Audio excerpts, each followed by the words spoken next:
All right, welcome. I'm going to talk a little bit about the standard normal distribution. This is just a bell-shaped distribution, has a mean of 0 and a standard deviation of 1.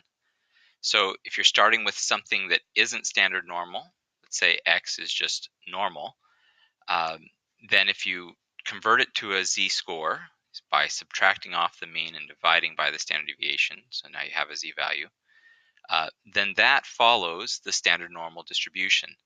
So because z-scores then follow this standard normal distribution, sometimes the distribution is also called the z-distribution. So just a little naming issue there. And here's just a picture. It's got the bell-shaped curve there you're looking at. So the question here is, let's suppose we want to find a probability that a standard normal random variable, so it follows the z-distribution, what's the probability that it's less than or equal to a particular value? So you're told that z is 1 or 1.5, or in this example 1.16, and you want to know what the probability is that you would get a random variable that's less than or equal to that value.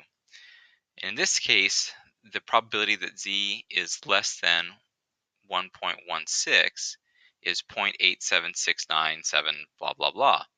And that's shown in the picture. It's the shaded area.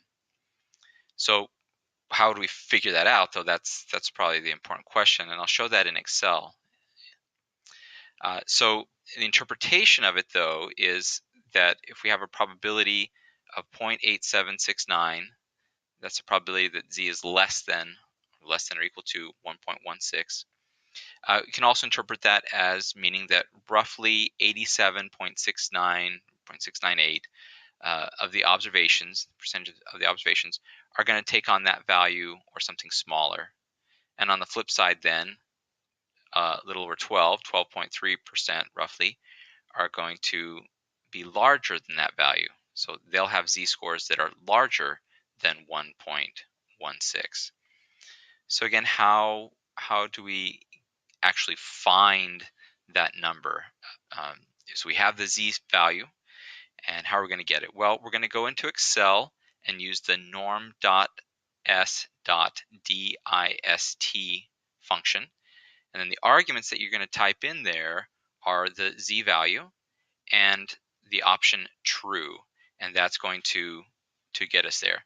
So I'm going to do that for the example we just saw, and then let you check some other examples, like what happens when z is 0, and some other issues with the empirical rule. But let's go and just check that out for the 1.16. So I'm in here, and I say equals norm dot s dot dist. I have a z value of 1.16, comma, true. And what does it give me? It gives me the 0.87698 that I saw before, and I can expand that out and see more decimal places if I want to.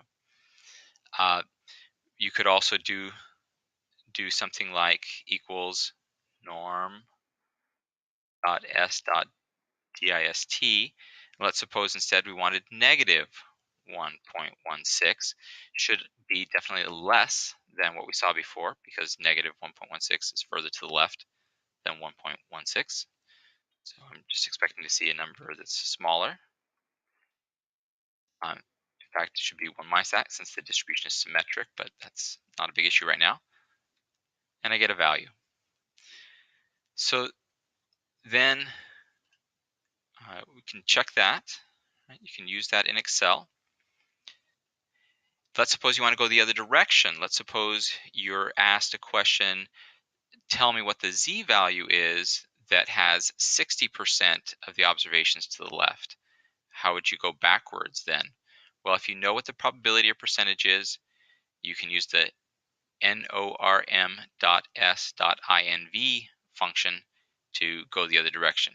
So let's try that. So in this case, type norm.s.inv .inv instead of dist.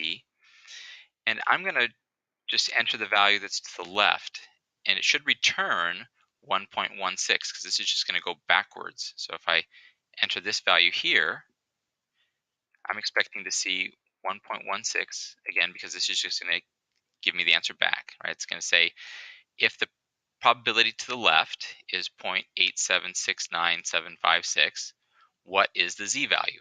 Well, I already know it should be 1.16 since that's what I typed in before. And sure enough, that's the answer that it gives. So if you want to go backwards, it's norm or norm dot s dot inv, and then the entry in the function is the probability. And the file here, if you're seeing it, it also has an extra example for you to check. Make sure that you're doing it right in Excel.